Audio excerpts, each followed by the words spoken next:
Okay, so you want to get a brand new chair, you don't have a high budget, you don't want to go online and buy from some of the big retailers, and you only have a local Staples or OfficeMax in your neighborhood.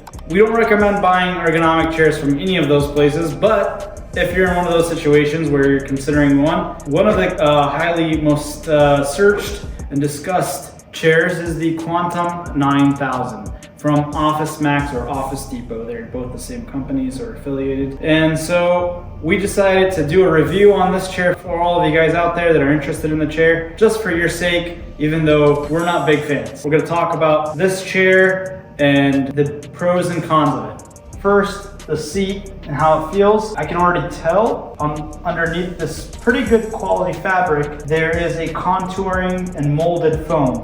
That's always a good sign.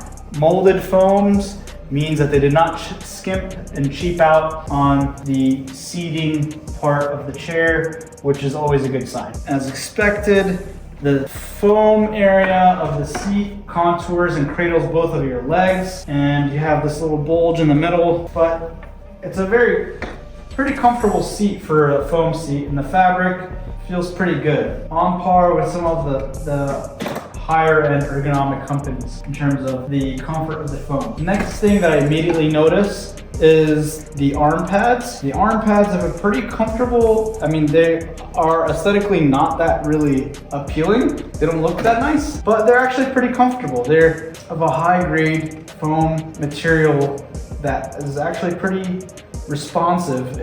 When you press it, it comes back pretty good at both points. So you can rest on it pretty reasonably well and be okay. Shape-wise, they're all right. You got your forearms adequately covered. And they do pivot with a locking, clicking mechanism, as you can hear.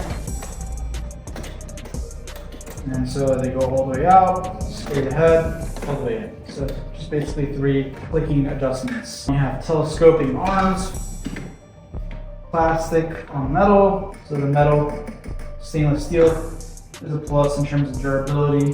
It'll make it last a little bit longer, and also prevents from having a telescoping feature on plastic, which a lot of the chairs do these days. So that makes it a little bit smoother.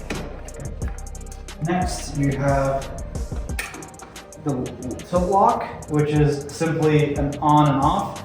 It's pretty nice in that it's a flat lever that you can push with your thumb in and out, and it's pretty easy to do.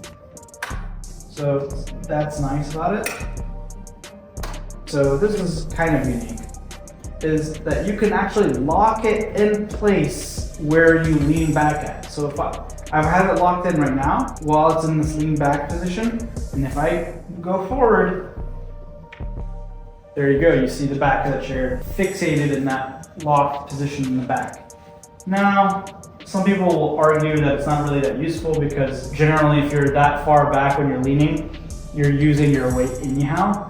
But if you're a lighter weight person, that could actually be very helpful if you want to be in a more reclined position and you don't want to apply pressure or force using your muscles, so your legs or your back muscles, especially if you're lighter weight. But if you're beyond a certain weight like myself, your weight will probably suffice. So it's a good feature for probably some of the lighter weight people. The positioning backwards, if you don't want to adjust the tension, and you want to keep the tension higher up, then you can keep it locked using that, especially if you're lighter weight. But some of the bigger US brands don't include a locking position where you can fixate it in the back, because you can simply lower the tension, and then if you're in a reclined state, even if you're lighter weight, you're fine because you've reduced the tension.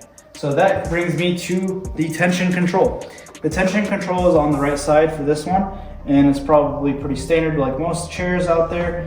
Forward increases the tension, backward decreases the tension, and so counterclockwise, we're decreasing the tension. I should feel it loosen up. It's pretty responsive and decent in that regard. Here we have the standard height control, which is pretty good. Again, you have these levers on the outside. I like these levers, but now that I'm thinking about it, if you're swinging back and forth like this, and these are protruding beyond the level of the seat, these are a potential weakness and vulnerability for this. I can easily see these plastic knobs breaking off at any point. So that's something that someone want to look into when they're designing these chairs. They still function pretty well. This is the seat depth. Unlocking like this, I can control it while I'm sitting. It's probably one of those things that I can maybe do easier when I stand up. And it has a spring mechanism, so after you put it in the position you like, you lock it, and now it's in the further, deeper position, so people that are taller can have more support. Going through the chair down to the bottom, we have a plastic polymer base, some decent, carpet casters, nothing special. They have this little chrome color-coded plastic in the middle just to make it a little bit fancy, but nothing special. These aren't, rubber edged or soft coated casters, so nothing crazy. Additionally, with this chair, and what's pretty unique about it is you have an adjustable height for the back. You go up. The highest setting, you're probably looking at 4 inches actually of adjustment, and it's not very useful in that it doesn't really lock that easily. It has a self-locking mechanism, but still, I guess if you're a little bit taller, that might help. But then again, you could just always opt for a higher back chair. This price point for the chair is about $550 from OfficeMax or Office Depot.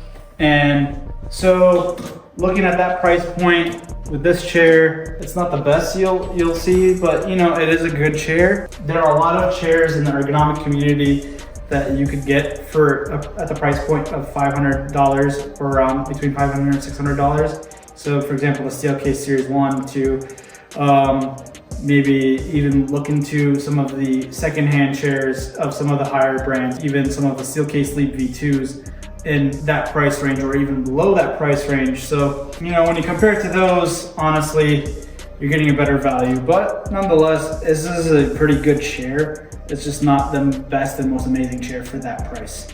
That is the Quantum 9000 from OfficeMax. If you guys are interested in that chair, if you guys are at OfficeMax and you want to blow $550, it's not a terrible chair in terms of quality of materials. I have encountered much more ergonomic chairs from some of the other brands that are out there at that price point. If you're buying it new, that would be the mid-value market that they would be supporting. And there are a few chairs that are in there, particularly like I said. But if you're looking in the secondary market, you can get some of the upper tier chairs that would probably knock the pants off of this one. So thanks again, guys. If you have any other chairs that you want us to review or check out and talk to you about, put it in the comments below. And thanks a lot for your support.